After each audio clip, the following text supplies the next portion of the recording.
ओम शांति। आज मीठे बाबा की जो मुरली है ये 31 दिसंबर की मुरली है। बहुत सिंपल मुरली है, बाबा की शुभकामनाएं हैं, लेकिन कुछ एक बातें ऐसी थी कि जिसको अगर हम स्मृति में रखें तो बहुत शक्तिशाली स्थिति बन सकती है।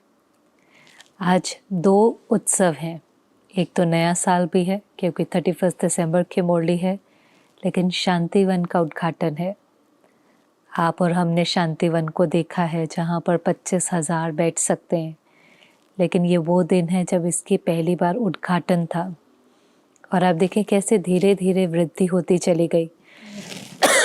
पहले बाबा जब मिलता था तो बाबा के कमरे में जहाँ मुश्किल से 10-15 बैठ सकते थे, फिर हिस्ट्री हॉल में जहाँ 200 जितने बैठ सकते थे, फिर मेडिटेशन हॉल, फिर ओम शांति भवन और फिर सीधा शांतिवन। और बाबा के साथ साथ प्रकाश मणि दादी और बाकी सबका भी ये विजन कहें, उनकी हिम्मत कहें कि जो डेट बाबा देता था उस डेट को लक्ष्य बना करके उस दिन पर उद्घाटन करना ही है। और उस बीच में काफ़ी सारी परिस्थितियाँ भी आती थी, काफ़ी सारी बातें आती थी, तो भी दादी हर चीज़ का सल्यूशन निकालते हुए 2 टीम नहीं 3 टीम हो, 8-8 घंटे की 3 टीम हो, दिन रात काम चले, लेकिन इस तारीख को क्योंकि दादी ने बाबा को बोला है तो उद्घाटन होना ही है। तो ये बहुत सुंदर वो दिन है जिस दिन शांतिवन का भी उद्घाटन है। खास डायमंड हॉल में सभी बच्चे बैठे हुए हैं और साथ साथ नया साल भी है। तो बाबा ने पहले तो सबको खूब शुभकामनाएं दी और बाबा ने कहा बाबा को सभी के स्नेह की, सहयोग की जो भावना है, जो दिल का आवाज़ है वो पहुंच रहा है। और बाबा क्योंकि बाप भी है तो जब पालना करता है तो हर एक का दिल संतुष्ट हो जाए। तो बाबा ने कहा कि जो पीछे बैठे हुए हैं उनको लगता होगा कि बाबा उनको देख नहीं पा रहा है, लेकिन बाबा के नैनों में एक ऐसा अनोखा टीवी है जो दूर की चीज़ भी नज़दीक दिखाई देती है। टीवी का तो काम ही वो होता है, टीवी सैटेलाइट से जुड़ा है, मानो जो दूर कहीं कुछ हो रहा है किसी दूसरे देश में भी हम उसको अपने घर बैठे देख पाते हैं।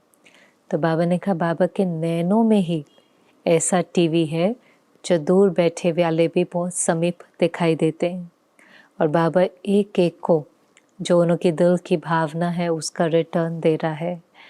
तो तालियां पर तालियां बजती जा रही थी। उसके बाद बाबा ने सहयोग का सबूत बताया कि देखो जिस शांतिवन में बैठे हैं ये सहयोग से बना है, सर्व के सहयोग से बना है। जब सब ने, चाहे देश वाले हैं विदेश वाले हैं, तन मन धन का सहयोग लगाया तो सहयोग का सबूत है जो इतने बड़े हॉल में सभी बैठे हुए हैं। और इसीलिए वो यादगार भक्ति में भी दिखाते हैं कि गोवर्धन पर्वत कैसे उठ गया। सबने एक एक उंगली लगाई तो गोवर्धन पर्वत भी उठा लिया। ऐसे ही बाबा के जब जब बड़े बड़े कार्य हुए तो सबके सहयोग की उंगली लगी है। वे याद है कि प्रकाश मणि दादी तो हर सेंटर पर मैसेज भेजती थी। जिस समय ज्ञान सरोवर भी बना, कोई भी बड़ा प्रोजेक्ट है तो हर एक भंडारी रखे और कुछ नहीं तो हर एक उसके अंदर 1-1 रुपया डाले। और इतना बड़ा परिवार है कि सबका 1-1 रुपये से भी इतना धन इकट्ठा हो जाता कि प्रोजेक्ट शुरू हो पाए। तो सबका धन, सबका तन, सबका मन, चलो कोई धन नहीं लगा सकता, तन नहीं लगा सकता, लेकिन हर ब्राह्मण की एक शुभ भावना तो होती है। बाबा का कार्य है, बाबा का कार्य सफल हो, इस कार्य से अनेक आत्माएं लाभ लें, वर्षे के अधिकारी बन जाएं। शुभ भावना में भी बहुत बल होता है। जो कार्य धन नहीं कर सकता वो कार्य शुभ भावना करती है। शुभ भावना असंभव को संभव करती है। और क्योंकि कई परिस्थितियाँ आती हैं, कई लॉस की प्रॉब्लम, कई सारी, क्योंकि जब इस दुनिया में रहते हैं जो तमो प्रधान दुनिया है, कलयुग की दुनिया है, तो ऐसे समय पर सिर्फ धन काम नहीं आता, लेकिन कई बार दुआएं, शुभ भावनाएं, शुभकामनाएं, ये बल भी काम करता है। तो बाबा ने कहा सबके बल से ये स्थान तैयार हुआ है। इसीलिए ब्रह्मा को 1000 भुजा वाला दिखाते हैं, क्योंकि इतनी सारी भुजाओं के बल से ये तैयार हुआ। तो जैसे जैसे बाबा शुभकामनाएं, बधाइयाँ, मुबारक दे रहा था, सब तालियां बजा रहे थे। तो उतना उमंग देख कर के बाबा ने कहा, देखो जैसे आज साकार में बाबा के सामने बैठे हैं तो सब कितना खुश हैं, सबके दिल में कितना उमंग और उत्साह है। ऐसे सारा वर्ष अव्यक्त बाबा के साथ कंबाइंड रहकर इसी उमंग उत्साह में रहना। हम कभी कभी कमज़ोर हो सकते हैं, लेकिन अगर हमें ये स्मृति हो कि हमारा साथी कौन है, और अगर हम बाबा के साथ कंबाइंड रहें, निमित्त भाव हमारा बना रहे, करन करावन हार बाबा है, हम सिर्फ करने वाले हैं, हम बच्चे हैं, वो मालिक है, ऑल माइटी अथॉरिटी हमारा बाप है, सर्वशक्तिवान हमारा बाप है। तो जो वो स्मृति है, वो कंबाइंड स्थिति है, वो सदा ही उमंग उत्साह में रखेंगे। और फिर सबसे ब्यूटीफुल सीन जो मुरली की थी, अभी नया नया हॉल बना है, सब ने बहुत व्यवस्था भी की होंगी, मेहनत भी की होंगी, तो भी एक सीन सामने आई, माइक चलना बंद हो गया। हम सब अनुभवी हैं, हम प्रोग्राम करते हैं, बहुत ऊंच नीच हो जाती है, लेकिन जब प्रोग्राम में ऊंच नीच होती है प्लानिंग के बाद भी, तो हमारा मन भी ऊपर नीचे हो जाता है, क्योंकि वो इतना प्लान करते करते उस प्लानिंग से भी अटैच हो जाते हैं। लेकिन बाबा ने उस समय करके दिखाया। जब माइक बंद हो गया तो बाबा ने कहा, सब अच्छा है, कुछ भी ऐसा नहीं सोचना कि ऊपर नीचे हुआ, बस मन में एक ही संकल्प करो, सब अच्छा है और सब अच्छा ही होना है। और बाबा ने कहा, यह अच्छा कहते कहते आप अच्छा बन जाएंगे और आपके वाइब्रेशन से वायुमंडल बदल जाएगा, परिस्थिति भी बदल जाएंगी, क्योंकि जब नेगेटिव से पॉजिटिव आप बन जाएंगे तो परिस्थिति भी नेगेटिव से पॉजिटिव बन जाएंगी। आपके वाइब्रेशन से परिस्थिति बदल जाएंगी, संकल्प से सृष्टि बदल जाएंगी।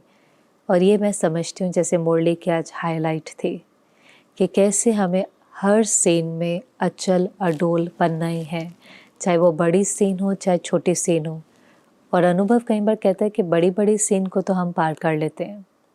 बाबा मुरली में कहेंगे, अम्मा मरे तो भी हलवा खाओ, बीबी मरे तो भी हलवा खाओ। अब कभी कभी वो इतनी प्रोग्रामिंग हो गई होती है कि कोई शरीर छोड़ता है तो हम अचल अडोल होते हैं। बड़ी बड़ी बातों में हम अचल अडोल होते हैं, क्योंकि रोज़ रोज़ कह कह करके वो बहुत गहरा बिलीफ सिस्टम बन गया है कि बड़ी बात आएंगी लेकिन मुझे हिलना नहीं है। पर शायद छोटी बातों में हमारा अटेंशन खिसक जाता है, छोटी बातों में भी हमारा अटेंशन रहे और छोटी बातों में भी हमारा अभ्यास बना रहे, तो हम बड़ी बात में भी कर पाएंगे। इसलिए आज एक दिन ये करके देखें। हर एक के घर में कोई ना कोई छोटी बात तो आती है, कोई कुछ कह देता है, कोई मेड छुट्टी कर लेती है, ड्राइवर छुट्टी कर लेता है, पानी चला जाता है, आपने कुछ प्लान किया होता है उस अनुसार नहीं होता है। छोटी छोटी छोटी बातें जिसमें हमारा मन ऊपर नीचे हो जाता है। लेकिन आज बाबा ने लाइन पक्की कराई, सब अच्छा है, सब अच्छा है, सब अच्छे हैं। ऐसा कहते कहते आप भी अच्छे बन जाएंगे और परिस्थिति भी अच्छी बन जाएंगी। बाबा ने कहा, शक्तियाँ बहुत हैं, समय पर उसको यूज़ करो। कभी फुल स्टॉप लगाने की शक्ति, कभी न्यारा होने की शक्ति, कभी सहन करने की शक्ति, कभी समा लेने की शक्ति। ये सारी शक्तियाँ हैं, ज्ञान है, सुनाते भी हैं, पर अभी इन शक्तियों को यूज़ करो। शक्तियों को जो यूज़ करेगा वो अनुभवी मूर्त होगा। और बाबा ने कहा, प्रत्यक्षता का आधार वाणी नहीं अनुभव है, अनुभव की अथॉरिटी। और वैसे तो हम सभी अनुभवी हैं, अगर हम अनुभवी नहीं होते तो बाबा के बनते ही नहीं, क्योंकि आध्यात्मिकता का मार्ग ही अनुभव का है। साइंस का मार्ग है प्रूव करने का। साइंस भी एक अथॉरिटी है, लेकिन साइंस में क्या करते हैं, हर चीज़ को एक्सपेरिमेंट करते हैं, एक्सपेरिमेंट करने के बाद प्रूव करते हैं।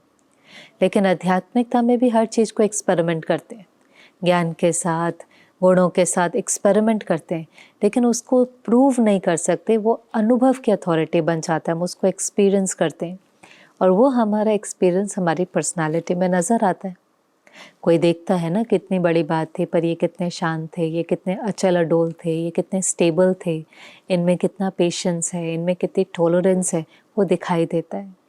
और वो जो दिखाई देता है उसका एक अलग प्रभाव पड़ता है। सुनाने का भी प्रभाव पड़ता है, लेकिन सुनने तक पड़ता है।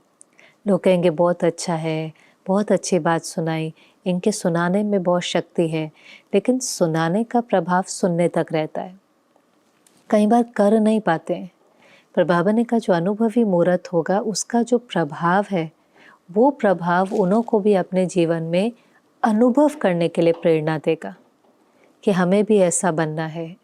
वो भी चाहेंगे कि ये जैसे हैं, सदा हल्के हैं, बेफिक्र बादशाह हैं, निश्चिंत हैं, निश्चय बुद्धि हैं, हमें भी ऐसा बनना है। तो अनुभवी मूर्त के चेहरे से वो भाग्य दिखाई देता है, वो डिविनिटी दिखाई देती है। जो हम मंदिरों में जड़ चित्रों में जाकर के देखते हैं, वो धीरज, वो मधुरता, वो सरलता, वो सब कुछ दिखाई देता है, सुनाई नहीं देता, दिखाई देता है। मंदिर की भी जड़ मूर्ति बोलती तो नहीं है, लेकिन लोगों को अनुभव तो होता है ना। आज तक भी दुआओं का, प्यार का, खुशी का अनुभव तो होता है ना। तो बाबा ने कहा अनुभवी मूर्त जो होगा वो प्रत्यक्षता के निमित्त बनेगा। इसलिए अनुभवी तो हैं, लेकिन हर ज्ञान के पॉइंट, हर गुण, हर शक्ति का अनुभव हो। अब अनुभव कैसे होगा कि उस चीज़ को एक्सपेरिमेंट किया, फिर उसका अनुभव किया, लेकिन बार बार उसको अभ्यास में लाने से वो संस्कार बनता है। किसी चीज़ों का अनुभव भी मुझे होता है। मैंने अटेंशन देकर के अगर किसी शक्ति को यूज़ किया तो मैंने महसूस किया कि हाँ, इसमें तो मेरी शक्ति बढ़ी, ये तो संबंध मजबूत हो गया। अगर हम टॉलरेट नहीं करते, सहन नहीं करते, लेकिन सामना करते तो शायद ये संबंध खराब हो जाता। तो मैंने अनुभव किया है, लेकिन हर समय नहीं किया, क्योंकि वो शक्ति स्मृति में नहीं थी। स्मृति में न होने के कारण बार बार स्थिति में नहीं आई। अब जब तक हम 10 बार, 20 बार, 50 बार उस शक्ति को यूज़ नहीं करेंगे तो वो संस्कार नहीं बनेगा। संस्कार एक ऐसी चीज़ होती है जो ऑटोमेटिक अपने आप कार्य करती है। कहते हैं संस्कारवश, इनका संस्कार ही है शांत रहने का, इनका संस्कार ही है धैर्यता का, तो वो संस्कार बन जाए। तो बहुत वंडरफुल बात थी, बाबा ने करके दिखाया। छोटी सी सीन थी, बाबा ने करके दिखाया, सब अच्छा है, ऐसे नहीं सोचो ऊपर नीचे हुआ। और ये कई बार ऐसे सीन हुई है। एक बार और भी बाबा मिलन चल रहा था और किसी भाई ने बहुत ज़ोर के चिल्लाया, उसकी तबीयत खराब हुई, उसको बहुत ज़ोर के दर्द उठा और वो इतनी ज़ोर के चिल्लाया जैसे किसी ने उसको स्टैब किया हो, चाकू मारा हो, इतना बहुत चीख निकली उसकी, थी उसकी तबीयत खराब। और जब वो ज़ोर की चीख आई, ये उन दिनों की बात है जब ओम शांति भवन में चलता था, छोटा था, तो सब घबरा गए, सब पीछे मुड़कर देखने लगे क्या हो गया। बाबा उस समय किसी से मिल रहा था, बाबा उससे मिलता रहा, कुछ सेकंड्स के लिए मिलता रहा। बाबा बिल्कुल हलचल में नहीं, कोई घबरा गया हो, हलचल हो, चेहरे के हाव भाव भी नहीं बदले, पर बाबा ने कोई किनारा नहीं किया था। केवल उस समय इन्फ्लुएंस से परे था। उस भाई से मुलाकात पूरी करने के बाद 2, 4, 5 सेकंड के बाद बाबा ने पूछा सब ठीक है, वो ठीक है। तो कंसर्न भी था, केयर भी था, लेकिन वो सीन ने प्रभावित कर दिया हो ऐसा नहीं था। तो कई बार ऐसा हुआ कि हॉल में कुछ ना कुछ हुआ हो, लेकिन बाबा की जो अवस्था बहुत गंभीर भी, रूहानी मुस्कुराहट भी, और इसलिए बाबा ने जो लाइन कही कि जो अनुभवी मूर्त होगा वो वायुमंडल के प्रभाव से, संग के प्रभाव से परे होगा, वो अचल अडोल होगा। और जो अनुभवी मूर्त नहीं होगा वो हलचल में आएगा। जो जितना अनुभवी मूर्त होगा वो उतना अचल अडोल होगा। 90% है तो 90% होगा, 75% है तो 75% होगा। लेकिन निशानी क्या है? अनुभवी मूर्त की निशानी है वो अचल अडोल। नहीं तो बाबा ने कहा हिलते रहते हैं, लड़खड़ाते रहते हैं, गिरते नहीं हैं क्योंकि अनुभवी है, इसलिए निश्चय हुआ, निश्चय बुद्धि भी है, तो पूरे नहीं गिरते, चकनाचूर नहीं होते, भागंती नहीं होते, लेकिन ऊपर नीचे होते रहते हैं। पर ऊपर नीचे होते होते भी तो थक जाते हैं, क्योंकि संगम युग मौजों का युग है। हम अपने को योगी कहते हैं, निरंतर योगी, लेकिन योग से ज़्यादा हमारा समय युद्ध में चला जाता है। तो बाबा ने कहा योगी हो कि योद्धा हो। थोड़ा समय तो मैं अनुभव करती हूँ कि सबको युद्ध करनी पड़ती है, क्योंकि पुराने संस्कार की नए संस्कारों के साथ युद्ध चलती है। पर कब तक? धीरे धीरे अनुभवी मूर्त बनकर, अपने को शक्तिशाली बनाकर, अभ्यास और अटेंशन से उस अवस्था तक तो हमें आना ही है ना, कि हम हर सीन को मनोरंजन की तरह देख सकें। बाबा ने कहा बात आई, बहुत वंडरफुल। फिर ये सेकंड लाइन जो मुरली की बहुत पावरफुल थी, बात आई हमने अपना पाठ बजाया, न्यारे होकर अपना पाठ बजाया, बाकी सीन को न्यारे होकर के देखा। जैसे कोई खेल है, जैसे कोई मनोरंजन है, इसको समझे। हमारा जो पावर है वो सिर्फ अपने पाठ तक है। मुझे कैसा सोचना है, मुझे कैसे बोलना है, मुझे कैसा पाठ बजाना है। मैं अपनी स्क्रिप्ट लिख सकता हूँ, अपना डायलॉग लिख सकता हूँ, लेकिन बहुत ज़्यादा कंट्रोल हमारी परिस्थिति और दूसरे लोग कैसे व्यवहार करेंगे उस पर नहीं है। इसलिए बाबा कहते हैं बना बनाया ड्रामा है। एक तरफ ये भी कहता है कि बना बनाया ड्रामा है, दूसरी तरफ ये भी कहता है कि आप स्वराज्य अधिकारी हो, अपने तकदीर के मालिक हो, भाग्य की रेखाएं लिखने की कलम बाबा ने आपके हाथ में दी है। तो दोनों बातें, क्योंकि कुछ चीज़ें तो नूंद गई हैं, जो ड्रामा में नूंदा हुआ है उसको तो हम बदल नहीं सकते। इससे जब कोई सीन आती है तो अपने को कहना है ड्रामा कल्याणकारी है, ड्रामा एक्यूरेट है, नथिंग न्यू है, इस सीन में भी कुछ ना कुछ कल्याण समाया है। तो ड्रामा की सीन को बिल्कुल खेल की तरह देखना है। चाहे कितनी भी विकट परिस्थिति है, चाहे कितनी भी पहाड़ जैसी परिस्थिति है, लेकिन इस ड्रामा में कुछ कल्याण समाया है। ऊपर नीचे नहीं होना, लेकिन बिल्कुल अचल अडोल खेल है, मनोरंजन है, डिटैच होकर अच्छा मेरा क्या पाठ है, मेरा क्या संकल्प होना चाहिए।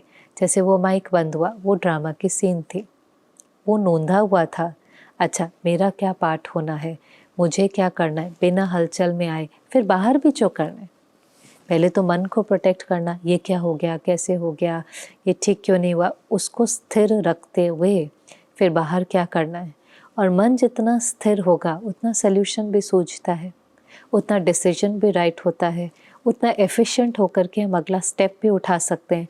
तो हमें जो करना है वो तो करना है, लेकिन वो हम तभी एक्यूरेटली और परफेक्टली कर पाते हैं जब उस चीज़ का इन्फ्लुएंस हमारे ऊपर नहीं पड़े। तो फिर हमारा सोच बोल कर्म एक्यूरेट हो सकता है। और कहीं ना कहीं हमारी जो पुरुषार्थ है वो भी इसीलिए है। सब कुछ बाहर परफेक्ट करने के लिए तो नहीं है। वो तो बाबा खुद ही कहता है कि नहीं होगा, हर समय सफलता नहीं होगी, कोई ना कोई बात आ जाती है। साइंस के साधन भी कभी ना कभी धोखा दे देते हैं, परिस्थिति भी विकराट रूप की आ जाती है, टाइम्स भी अनसर्टन है, अनप्रिडिक्टेबल है। लेकिन एक चीज़ तो प्रिडिक्टेबल हो कि चाहे कुछ भी हो, हम अचल अडोल रहने वाले हैं। उसके लिए चाहिए बहुत काल का पुरुषार्थ। बहुत काल का पुरुषार्थ अचानक के छोटे और बड़े पेपर में हमें अचल अडोल रखता है, एफर्ट है। और बाबा ने कहा ये हर एक हाथ उठाए। कब तक युद्ध करेंगे? युद्ध करने वाले क्या बनेंगे? चंद्रवंशी के सूर्यवंशी। सूर्यवंशी श्री कृष्ण के हाथ में मुरली दिखाई है, निश्चिंत, और चंद्रवंशी श्री रामचंद्र के हाथ में धनुष बाण दिखाया है।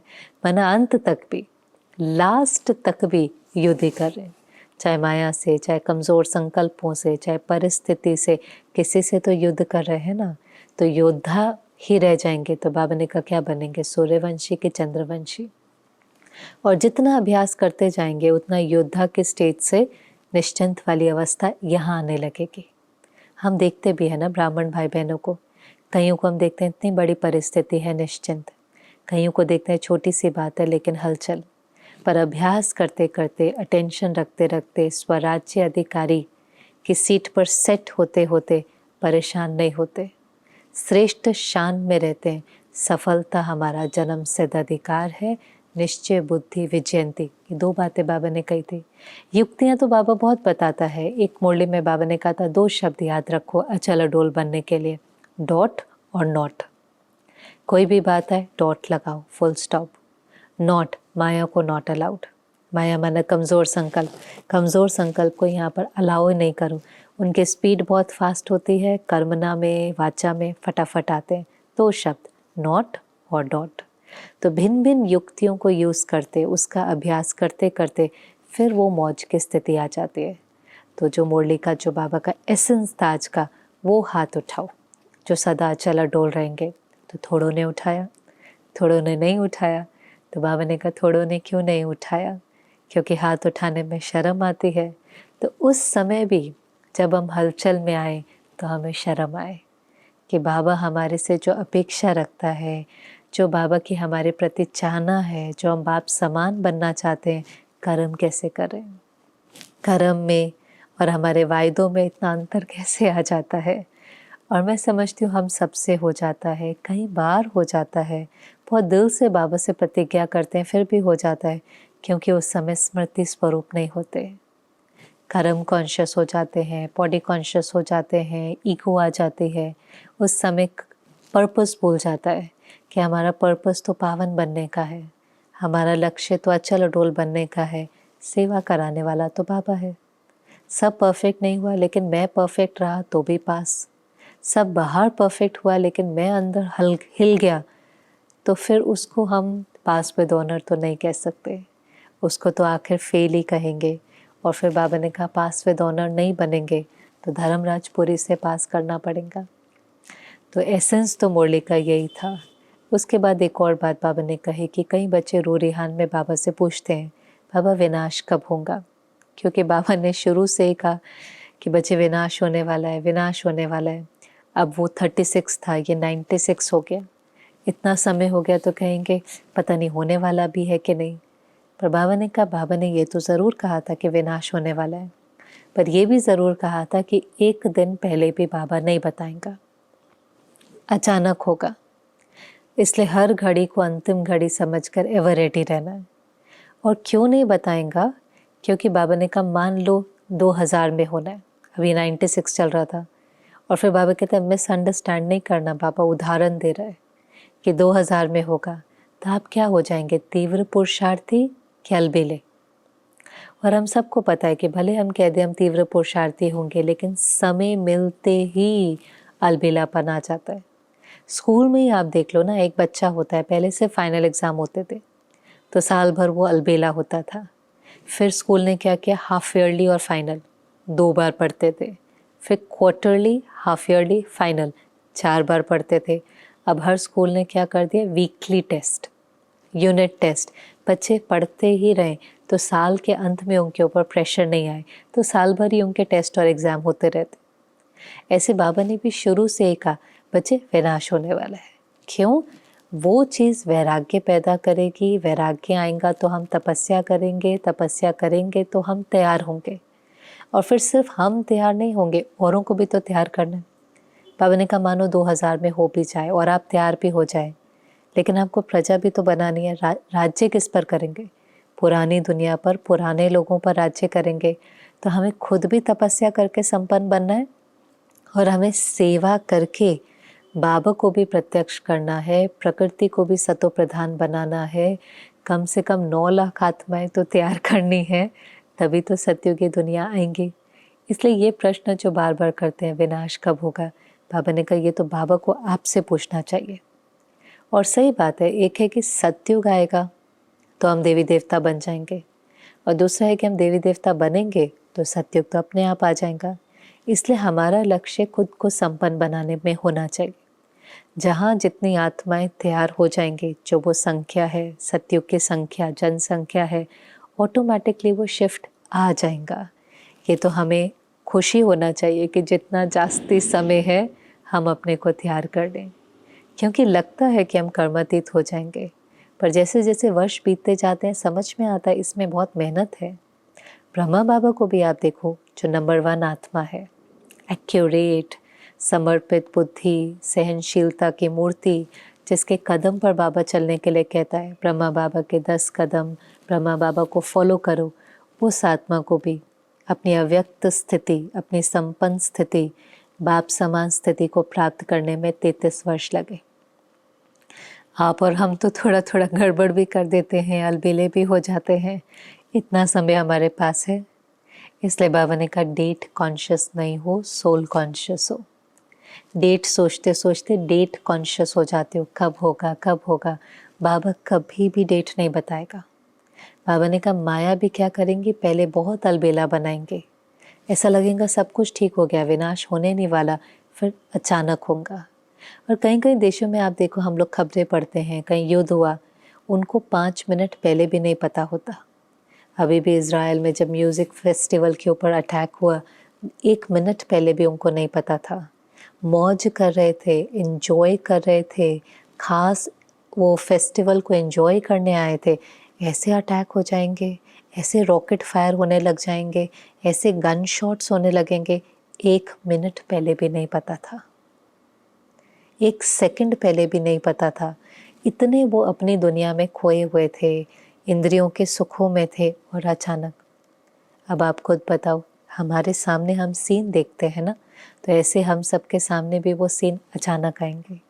और बहुत काल का जो अभ्यासी होगा वो उस समय बाबा को याद करेगा और बाबा से टचिंग होंगे, सेफ स्थान क्या है, या समझो कोई घड़ी आ भी जाएंगे शरीर छूटने की, तो बाबा की याद में तो छूटे। हर घड़ी अंतिम घड़ी है, लेकिन वो अंत की घड़ी में कोई चीज़ अपनी तरफ आकर्षित तो ना करे, ना ये दे, ना दे के दुनिया, ना दे के संबंधी, ना दे के पदार्थ। चलो समझो वो घड़ी है भी शरीर छूटने की, पर हम कम से कम तैयार तो हों, हमारी किसी चीज़ के अंदर बुद्धि फंसी हुई तो नहीं हो।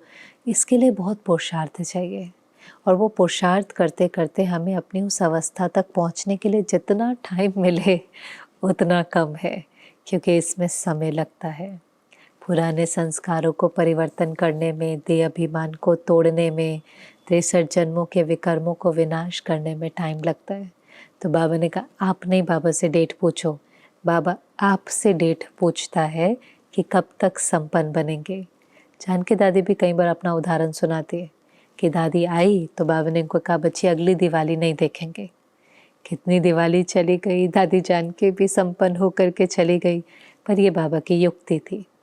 और ये युक्ति पुरुषार्थ को तीव्र कर देती थी। माना जो 10 साल में पुरुषार्थ होना होता है वो 1 साल में, क्योंकि वो जो विनाश की बात है ना, वो वैराग पैदा करती है, और बिना वैराग के तपस्या हो नहीं सकती है।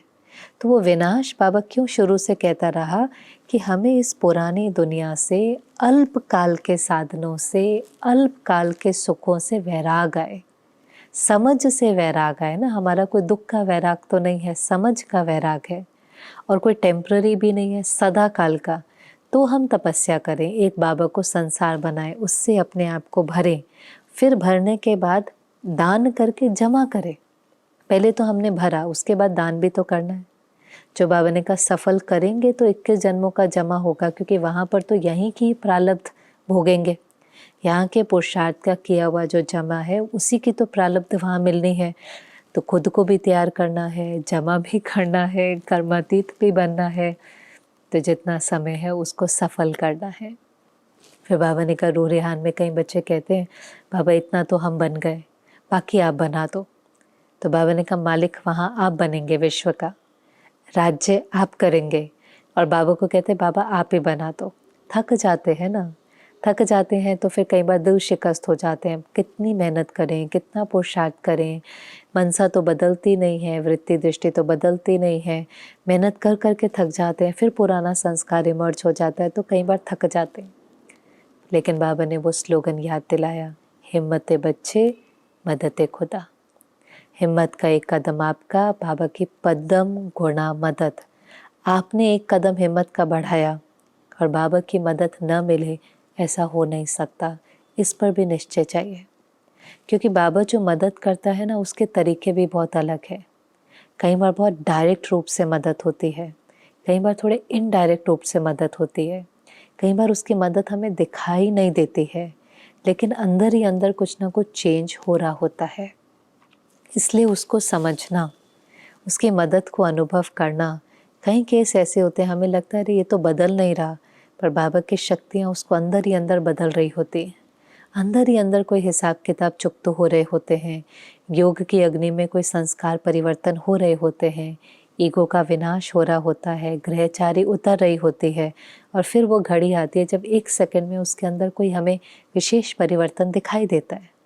उस आत्मा को भी महसूस होता है कि अब इस विकार ने मेरे से विदाई ले ली, ये तो जैसे बाबा का वरदान ही मुझे मिल गया। लेकिन वो वरदान उसको मिला होता है, वो सिद्धि विधि से मिली होती है। आप हमेशा याद रखें कि हमारा कोई भी पुरुषार्थ बाबा से छिपा हुआ नहीं है। चाहे हम डिसिप्लिन के नाम में भी करते हैं, सच्चाई से करते हैं, समझो हम अमृत वेले रोज़ उठते हैं, हमारा बहुत अच्छा योग नहीं लगता, हमें देख के दुनिया खींचती है, लेकिन हम डिसिप्लिन से उठते हैं, मेहनत करते हैं, तो वो डिसिप्लिन भी बाबा से छिपा हुआ नहीं है। उसके भी मार्क्स हैं। करते करते आप देखेंगे एक दिन कुछ विशेष परिवर्तन दिखाई देता है। हम एक विशेष जंप लगा लेते हैं, स्पिरिचुअल जंप लगा लेते हैं। इसलिए जो मैजिक दिखाई देता है, होता है मैजिक, लगता है ये तो अचानक इस संस्कार ने मुझे छोड़ दिया, ये व्यक्ति अचानक बदल गया, लेकिन उसके पीछे कई सालों की गुप्त मेहनत होती है। विधि से ही वो सिद्धि मिलती है, पर वो विधि कई बार किसी को दिखाई नहीं देती। वो एफर्ट हमारा बहुत सटल होता है, बहुत गुप्त होता है, बहुत ऑनेस्टी से होता है, पर भगवान के नज़र में होता है और उसकी मदद हमें मिलती ही है, मिलनी ही है। कोई भी आपने बीज अच्छा बोया, उसको पानी दिया, उसको धूप दी, उसका फल ना निकले, ऐसा हो ही नहीं सकता। तो बाबा ने कहा आपने मेहनत करी, आपने हिम्मत का एक कदम बढ़ाया और बाबा की मदद ना मिले, और वो भी पदम गुना मदद ना मिले, ये तो असंभव है। हो सकता है जिस रूप से आपको चाहिए थी वो नहीं दिखाई दी, इमीडिएट नहीं दिखाई दी, पर बाबा मदद कर रहा होता है। अंदर बहुत कुछ होता है जो कटना होता है। हमारा ये जो कार्मिक अकाउंट भी है बहुत ग्रैंड स्केल पर सेटल हो रहा है, इसलिए क्या चेंज हो रहा है कई बार बहुत ऐसे दिखाई नहीं देता। जैसे कोई मूर्तिकार जब मूर्ति बना रहा होता है तो हर दिन बहुत थोड़ा थोड़ा चेंज होता है। उस मूर्ति को बनाने में उसको कई बार 6-7 महीने भी लग जाते हैं, लेकिन कुछ ना कुछ नेगेटिविटी चिसल आउट होती रहती है। इमीडिएटली जो रोज़ देखेगा उसको दिखाई नहीं देता है। जैसे बच्चा बड़ा होता है ना, जिसके सामने बड़ा होता है उसको नहीं दिखाई देता, लेकिन कोई उसको 1-2 साल के बाद देखे तो कहता है कितना बड़ा हो गया। 2-3 महीने के बाद उस मूर्ति को देखे तो कहे कितनी तैयार हो गई। पर रोज़ रोज़ का जो छोटा छोटा शिफ्ट होता है वो कई बार दिखाई नहीं देता, पर हो रहा होता है। सटल सूक्ष्म परिवर्तन हो रहा होता है। इसलिए हिम्मत बच्चे, मदद खुदा। और लास्ट बात जो बाबा ने कही कि क्योंकि आपको पता है डायमंड जुबली की मुरलियाँ चल रही थी, बहुत सेवाएं हुई, बहुत विस्तार हुआ। बाबा ने कहा इस सेवा से प्रजा भी बहुत बनी और प्रभाव भी बहुत निकला, लेकिन अब बाबा चाहता है वारिस क्वालिटी की आत्माएं निकाले। स्नेही बहुत बने, सहयोगी बहुत बने, संपर्क में बहुत आए, लेकिन वारिस क्वालिटी किसको कहते हैं? इस मुरली में तो बाबा ने स्पष्ट नहीं किया, लेकिन बाबा ने अन्य मुरलियों में बताया है। वारिस क्वालिटी उसको कहते हैं जो बाबा के संपूर्ण वर्षे का अधिकारी है, और उसकी जो निशानी है, उसकी पहली निशानी, वो पूरा श्रीमत पर चलेगा। जो मनसा वाचा कर्मना के लिए बाबा ने श्रीमत दी है उसमें पूरा चलेगा। और दूसरी निशानी, उसको सबका प्यार मिलेगा, परिवार की हर आत्मा का प्यार उसको मिलेगा। किसी का मिलेगा, किसी का नहीं मिलेगा ऐसा नहीं, हर आत्मा उससे संतुष्ट होगी। तो ये 2 निशानी, संपूर्ण श्रीमत पर चलेगा और हर कोई उससे संतुष्ट होगा। और बाबा ने कहा वो सेंटर पे रहने वाला हो सकता है, बाहर रहने वाला हो सकता है, गुप्त पुरुषार्थी हो सकता है, लेकिन वो गुप्त पुरुषार्थी भी समय पर प्रत्यक्ष हो जाएगा। वारिस क्वालिटी, संपूर्ण समर्पित बुद्धि, हर कदम बाबा के श्रीमत के अनुसार करने वाला, चाहे मनसा वाचा कर्मना, चाहे गृहस्थी को संभालना, लेकिन संपूर्ण समर्पित बुद्धि है। बाबा के श्रीमत के बिना वो कोई कार्य नहीं करेगा, इसलिए हर आत्मा उससे संतुष्ट होती है, हर आत्मा के उसके प्रति प्यार होता है। तो बाबा ने कहा भी हर सेंटर वारिस क्वालिटी निकाले, 16,108 की माला तो तैयार करे। ऐसी आत्माएं जो अचल अडोल निर्विघ्न है। बाबा ने कहा भी पूछेंगे तो सब हाथ उठाएंगे, हम 16,108 में आने वाले हैं। लेकिन फिर भी जिनको लगता है वो पहले दादी को लिख कर दें, दादी फाइनल करेंगी, पास करेंगी, फिर बाबा पास करेगा, फिर माला बनेंगी। क्योंकि अभिमान में कभी कभी हमको लगता है हम तैयार हो गए, लेकिन बाबा ने कहा पहले दादी पास करेंगी, फिर बाबा पास करेंगे, फिर 18 जनवरी पर लिस्ट निकालेंगे। तो ये उस समय की मुरली है, लेकिन ये ज़रूरी है कि अभी हम भी कई बार सेंटर पर देखते हैं, जितनी ज़्यादा सेवा करो उतनी ज़्यादा संपर्क में स्नेही सहयोगी आते हैं। लेकिन दादियों ने क्लास करा कर एक पर मेहनत कर करके वारिस क्वालिटी को तैयार किया है। और एक मुरली में तो बाबा ने जानकी दादी को कहा भी था, आप वारिस क्वालिटी पर क्लास कराना, कि वारिस क्वालिटी आत्माओं के क्या क्या लक्षण होंगे, क्या क्या निशानियां होंगी, और ऐसी आत्माओं पर मेहनत करके उनको तैयार करें। क्योंकि जो संपूर्ण समर्पित बुद्धि होते हैं वो बहुत बेहद के कार्य के निमित्त बनते हैं। और शुरू में ऐसी आत्माएं बहुत निकली जिन्होंने पूरा पूरा जोन संभाला, बड़े बड़ी सेवाओं के निमित्त बने। उनका पुरुषार्थ ही ऐसा होता है जिससे प्रत्यक्षता हो जाती है। क्योंकि जैसे पहले भी बाबा ने कहा, सुनना नहीं, अभी देखना चाहते हैं, अनुभवी मूर्त चाहते हैं। अनुभव की बहुत बड़ी अथॉरिटी होती है। अनुभव के बोल की भी अथॉरिटी अलग होती है। ठीक है, मैंने कहीं से सुना, मैंने कहीं पढ़ा, मैंने पॉइंट्स नोट किए और मैंने फिर सुनाया, उसका प्रभाव अलग पड़ता है। लेकिन अनुभव की अथॉरिटी से बोले गए बोल, गुलजार दादी कई बार कहती थी, मैंने चीनी चखी है, मुझे पता है कि वो मीठी है। अब सारा संसार भी कहे कड़वी है तो हम नहीं मानेंगे, क्योंकि मुझे अनुभव है, मैंने टेस्ट किया है, वो मीठी है। ऐसे ही अनुभव की अथॉरिटी, मैंने भगवान के प्यार को महसूस किया है। वो जब भगवान के बारे में बोलता है तो उसका चेहरा, उसकी आंखें बदल जाती। वो भगवान के बारे में थ्योरी नहीं बोल रहा है, कॉन्सेप्ट भगवान नहीं बोल रहा है, लेकिन वो जिगर से भगवान की बातें सुना रहा है। जबकि कहीं अपने बहुत सुंदर गीत हैं कि तेरा वो प्यार है बाबा जो समझाया नहीं जाता। ज्ञान समझा सकते हैं, प्यार समझा नहीं सकते, लेकिन फिर भी वो प्यार उनके चेहरे से, उनके नैनों से झलक जाता है और लोगों को पता चलता है कि ये उस भगवान की बात कर रहे हैं जिससे इनका कोई गहरा रिश्ता है, ये कोई कॉन्सेप्ट की बात नहीं कर रहे हैं, क्योंकि उन्होंने उस बिलीफ को अपने सत्य में बदल दिया होता है। कोई भी बिलीफ होता है, सब कहते हैं भगवान है, लेकिन उस भगवान के साथ एक रिश्ता जोड़ना, रूह रिहान करना, उससे टचिंग्स का अनुभव करना, उसकी विधि पर चलकर सिद्धियों का अनुभव करना, उसके साथ का अनुभव करना। अब उस अनुभव से कोई कहेगा कि वो है, तो वो आवाज़ ही अलग होती है। वो कहते हैं हाँ है ना, वही सब कुछ करता है, वही मदद करता है, वही बुद्धि को टच करता है, वो किसी न किसी के द्वारा करा लेता है।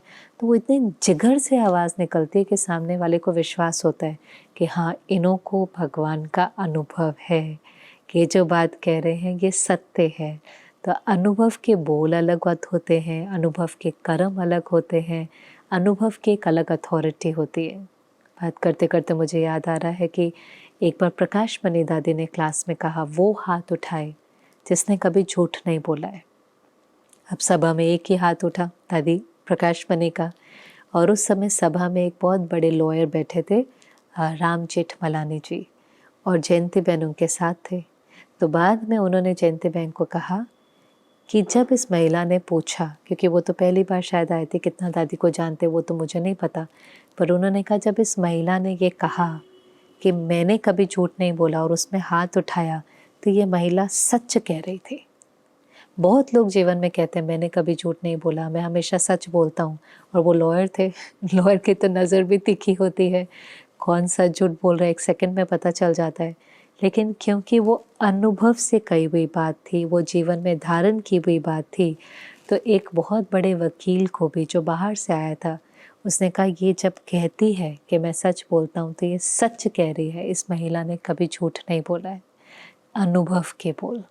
इसलिए दादियों की क्लासेस का प्रभाव ही अलग होता था। वो कहते थे पवित्र रहना है तो सब मान जाते थे। जो यहाँ पर इतना पक्का कराते थे, ब्रह्मचर्य की पालना नहीं हो पाती थी। दादियाँ जब कहती थी तो लोग स्वीकार कर लेते थे, व्रत ले लेते थे कि दादी 1 साल के बाद जब हम आपको मिलने के लिए आएंगे ना, तो इस व्रत का पालन करके ही आएंगे। तो अनुभव की अथॉरिटी के बोल का प्रभाव बहुत पड़ता है, और तभी बाबा ने कहा प्रत्यक्षता होगी, एडवांस पार्टी की भी होगी, बाप की भी होगी। अभी तक भी कहते हैं कोई शक्ति कार्य करा रही है, बहुत अच्छा कार्य है, लेकिन अभी तक भी बाबा गुप्त है। बाबा को प्रत्यक्ष करना है, बाप का कार्य है, ऑलमाइटी अथॉरिटी का कार्य है, उस चीज़ को प्रत्यक्ष करना है। तो सिंपल मुरली थी, पर बाबा क्योंकि ज्ञान का सागर है, तो कहीं कहीं कोई लाइन ऐसी कह जाता है कि अगर हम जीवन में उतार लें, एक मुरली को भी उतार लें, तो हमारा जीवन ही बदल जाएगा। ओम शांति।